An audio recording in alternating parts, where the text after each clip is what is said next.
chance d'accueillir les membres de l'association Escapade.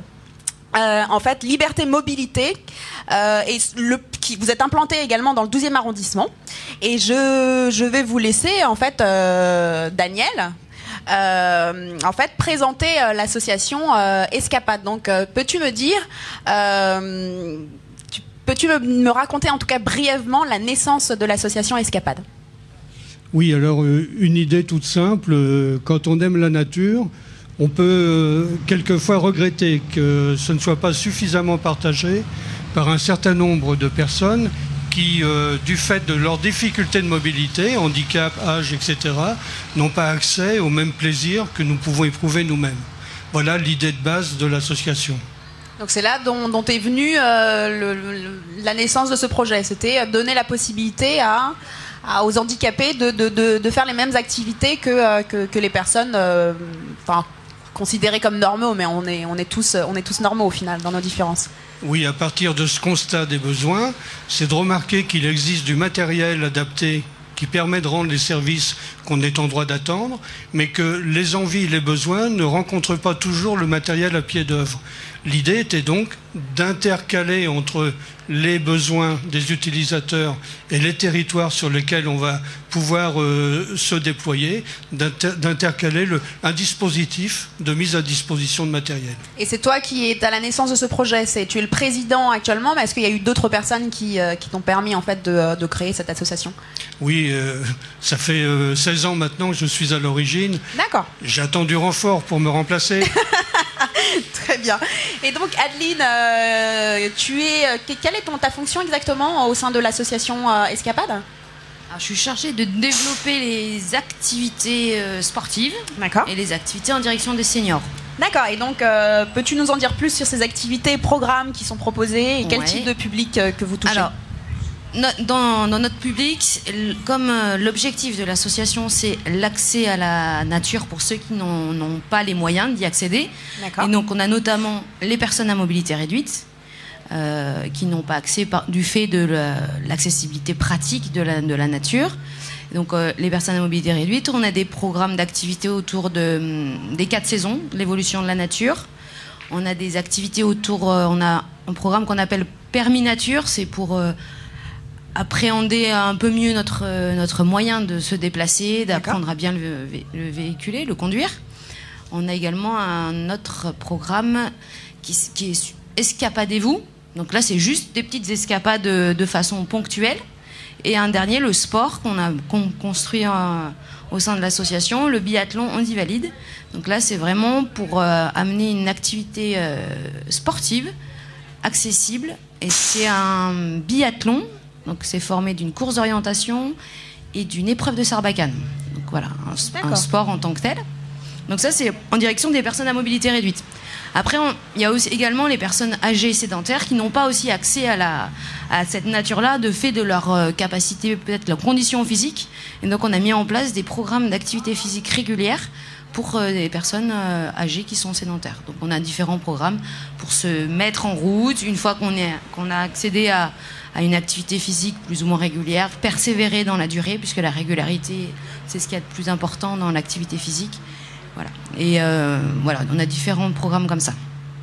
Et toujours, c'est pour amener les personnes à avoir les bénéfices donc, de l'activité physique, mais également de la nature. D'accord, et donc c'est les publics qui n'ont pas cette possibilité. Donc une personne valide n'a pas forcément la possibilité d'accéder à vos services? Alors, si, une personne valide, justement, nos activités, elles sont partagées. Une personne valide qui veut venir dans nos activités, elle est tout à fait accueillie. Il n'y a pas de... Voilà, on essaye d'offrir des activités pour tous. D'accord, très bien. Et en fait, on s'est rencontrés, en tout cas, j'ai rencontré Adeline et Daniel à la ferme de Guiry-en-Vexin, qui est dans le Val d'Oise. Oui. Et donc, j'ai cru comprendre que c'est l'un de vos sites sur lesquels vous étiez pour pouvoir organiser vos activités. Et donc, j'aimerais savoir quels sont les autres sites, parcs naturels et territoires que vous proposez de découvrir en fait dans le cadre de vos activités. Alors, nous sommes partis de l'expérience que nous avons acquise pendant les 16 années sur les bois parisiens, avec des demandes des personnes qui venaient dans Paris de voir d'autres endroits beaucoup plus naturels, de la nature brute de pommes, si j'ose dire, les bois parisiens sont un peu quand même hyper fréquentés. Certaines personnes voulaient avoir vraiment des balades dans la nature, un peu plus au calme, et une nature beaucoup plus variée. Donc nous avons entrepris de nous éloigner un petit peu et de mettre en place un partenariat avec le parc naturel régional du Vexin français. Donc à partir d'une ferme où une agricultrice a bien voulu nous accueillir comme lieu de base de logistique de matériel. Et à partir de là, nous avons exploré et développé diverses activités de découverte dans la nature et aussi nos activités biathlon avec du tir à l'arc cette fois-ci parce que l'espace nous le permettait. Donc le tir à l'arc, ce sont toutes les personnes, comme on disait tout à l'heure, ce sont vraiment les valides, les non-valides qui peuvent accéder à cette activité en particulier.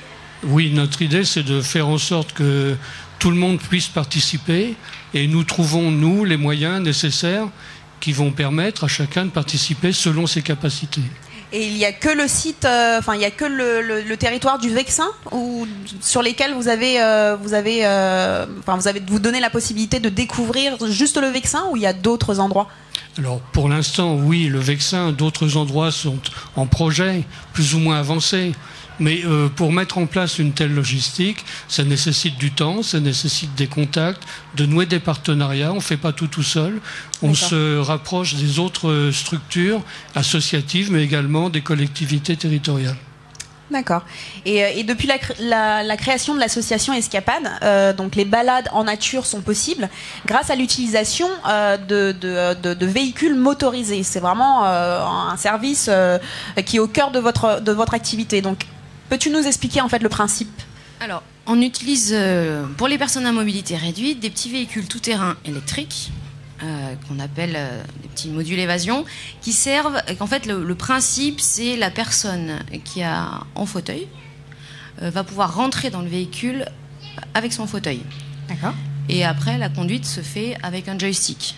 Donc c'est avec un joystick. Un joystick. C'est une commande. Qui veut dire donc c'est qu'est-ce que ça veut dire? Une petite commande. Ah, d'accord.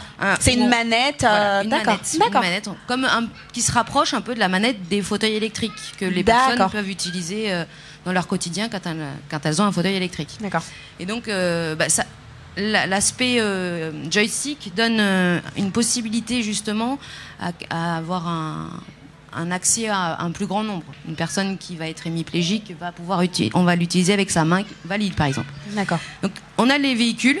Mais notre particularité aussi, c'est le véhicule, mais c'est aussi l'accompagnement. Les personnes ne partent pas seules. Elles sont accompagnées par des personnes qui sont formées. Ça peut être des services civiques, ça peut être des bénévoles, ça peut être des salariés de l'association qui sont formés à l'accompagnement, à l'accueil des personnes et à l'accompagnement de l'utilisation du véhicule.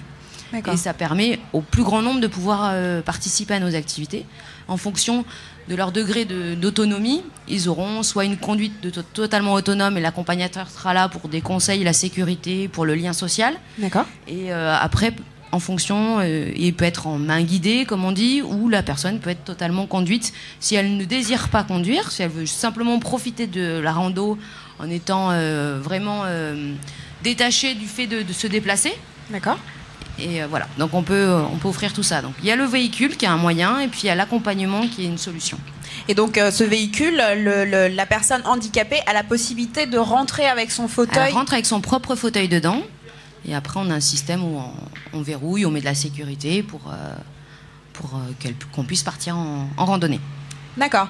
Et Val, on s'était rencontrés également au Bois de Vincennes, je crois bien. Et en fait, j'avais eu la possibilité de vous suivre tous durant une balade. Et j'avais été ravie de voir que tu avais animé, en fait, selon des étapes. Il y avait, tu comptais des histoires aux personnes qui étaient accompagnées, qui participaient à cette balade. Donc je voudrais que tu nous présentes en fait les différentes animations que tu réalises, que tu proposes en fait dans le cadre de vos activités. Eh ben, en fait, nous sommes en tant que MAS Glasberg, on accueille des personnes à mobilité réduite et donc nous sommes utilisateurs de la formule Escapade de module évasion depuis déjà 10 ans. Donc on les suit depuis un petit moment. Et au fur et à mesure de nos découvertes et de nos balades, on s'est rendu compte qu'il y avait des pauses, qu'il y avait des temps de discussion, de découverte de la nature par les animateurs d'escapades. Et à l'intérieur de notre structure, je proposais déjà des ateliers de lecture de contes. Et j'ai proposé à Escapades d'animer aussi ces pauses à travers des contes. Alors, c'est ce qu'on a fait lundi dernier, et manifestement ça plaît, et ça permet de, même si le lieu est identique sur différentes visites, ça permet à ce moment-là de découvrir le lieu différemment, parce que les contes seront toujours différents. Ça, c'est une première chose. Après, on a commencé à réfléchir aussi sur le fait d'être dans la nature, qu'est-ce que ça peut nous amener à ramener aussi dans notre structure, à savoir déjà des végétaux qu'on peut ramasser, des pommes de pin, des écorces de bois, des branches de bois, pour après faire tout un travail artistique autour de ça. Et puis peut-être l'année prochaine, là, j'ai peut-être une petite idée sur les différents sites, parce qu'on fait les visites sur le Vexin, Boulogne et puis Vincennes, faire un herbier par site pour voir quelles sont les différences, quelles sont les choses identiques, et puis développer toutes ces activités aussi. Et ces contes que tu choisis, tu les choisis en fonction de la population, tu les choisis en fonction de tes goûts, tu les choisis en fonction de la nature? En fait, là, pour lundi, je les ai plutôt choisis un peu au hasard, mais le livre, je le connaissais. C'est un conteur très connu, Henri Gougaud, qui est recueil de contes et de légendes de tous les pays du monde. Donc, en général, je pioche dedans.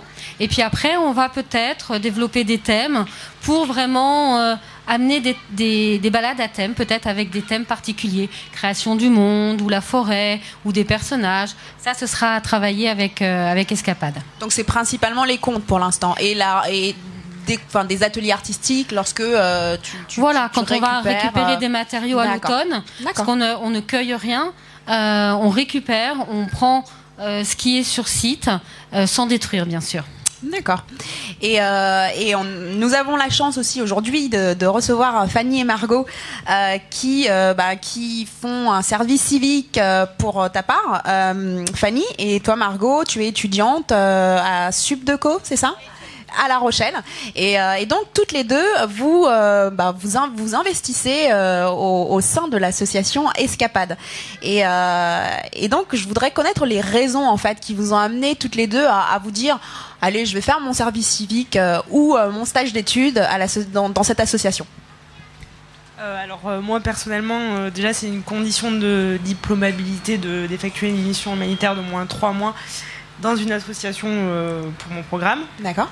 Après, ça a été compliqué de trouver sur Paris une association ouverte pendant 3 mois l'été et qui accepte un bénévole pendant 35 heures par semaine. D'accord. Donc j'ai pu quand même passer 2 ou 3 entretiens dans des associations différentes. J'ai passé ensuite une journée avec Adeline d'observation pour voir un petit peu ce que proposait l'association et les activités. D'accord. Et j'ai tout de suite eu envie de m'investir dans cette association, déjà par l'énergie d'Adeline qui est très pétillante et qui donne envie de s'investir. D'accord. Et puis voilà, je trouve que c'est une belle cause aussi et qui sort des conditions dans lesquelles on a l'habitude d'être habituellement. D'accord. Et pour toi ? Oui, au final, c'est un peu la même chose. Quand je suis venue passer une première journée, je savais que je voulais faire un service civique, donc je suis venue passer une journée de découverte à Escapades. D'accord. Et j'ai tout de suite beaucoup aimé l'ambiance, le partage qu'il y a avec les gens qui viennent utiliser les véhicules, le partage de la nature et aussi humain, les liens qu'on peut créer avec eux.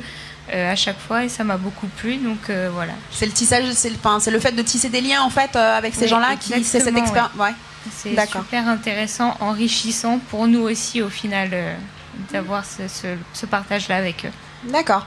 Et en fait, j'ai cru comprendre que tu étais chargée d'un livret, le livret de la biodiversité, je crois. Et donc, en quoi ça consiste comment ça s'inscrit dans le cadre des activités d'Escapades ? En fait, c'est-à-dire qu'à Escapades, le but, la fin, c'est pas forcément être dans le véhicule, faire un tour en véhicule, c'est vraiment de partager la nature. Et donc, on est en train de mettre en place un livret sur la biodiversité, la végétation, la faune, la flore qu'on trouve dans les bois parisiens, qu'on met à disposition des animateurs d'Escapades afin qu'eux puissent ensuite partager toutes ces informations avec les personnes qui viennent se balader avec nous et l'adapter aussi en fonction de la compréhension des capacités de compréhension de chacun en fait.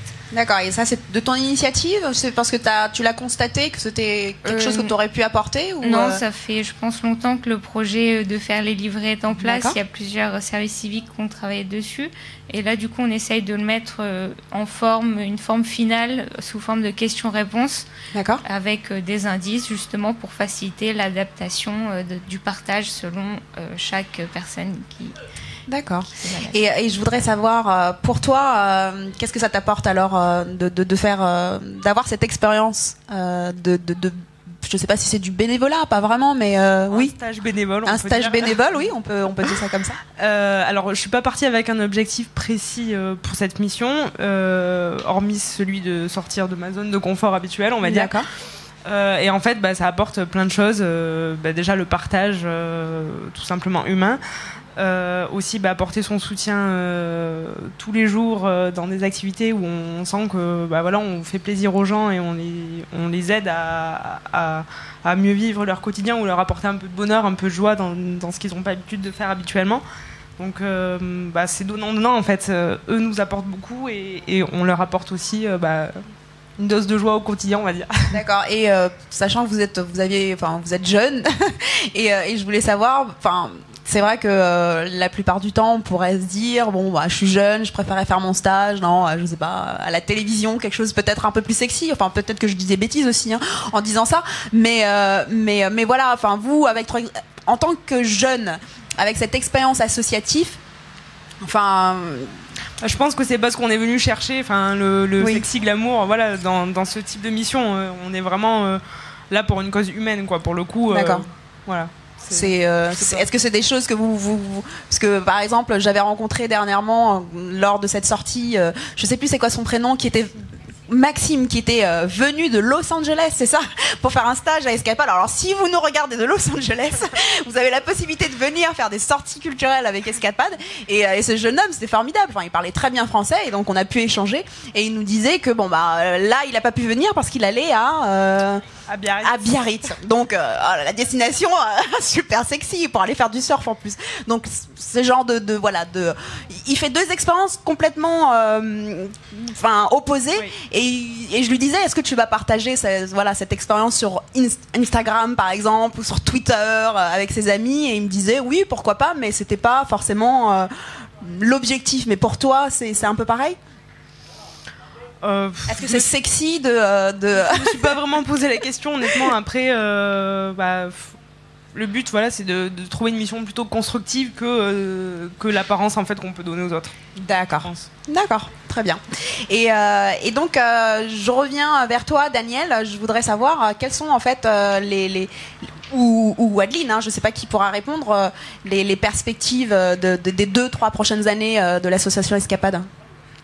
Quand on entend tout le monde s'exprimer à travers la joie et le plaisir rencontré et l'aspect solidaire qu'on met en place, oui. On a envie que ça se développe. Et maintenant, on a mis en place un format de mise en œuvre d'une accessibilité nouvelle pour les personnes à mobilité réduite dans les espaces naturels. Il nous reste maintenant à le déployer.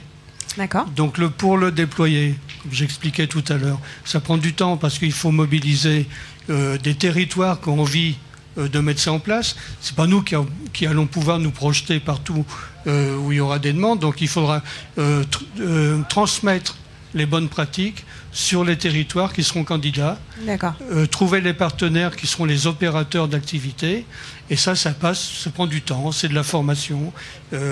Entre le moment où il y a une manifestation d'intention et puis la mise en œuvre d'un projet, le temps de mobiliser les moyens financiers, les moyens humains et tout ce qui va permettre la réalisation, c'est 18 à 24 mois.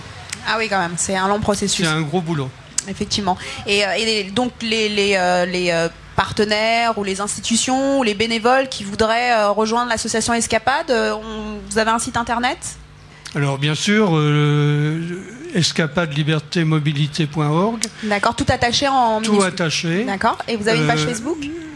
Oui, nous avons une page Facebook, mais sur notre site internet, il y a plusieurs types de formulaires de prise de contact. Ah d'accord, très bien. Donc il suffit de les remplir et de donner ses coordonnées, et puis voilà. D'accord. Alors pour revenir à Maxime, dites-moi. Il a déclaré qu'il serait notre ambassadeur en Californie. Ah, donc il y aura Alors, Escapade voilà. Californie. Voilà. Maxime, nous t'attendons. On a hâte d'aller en Californie toutes, je pense. Et je voudrais savoir, donc on est dans une émission où on parle, voilà, en tout cas on essaye de poser la question à tout le monde, un peu leur définition du vivre ensemble, et surtout que vous aussi, vous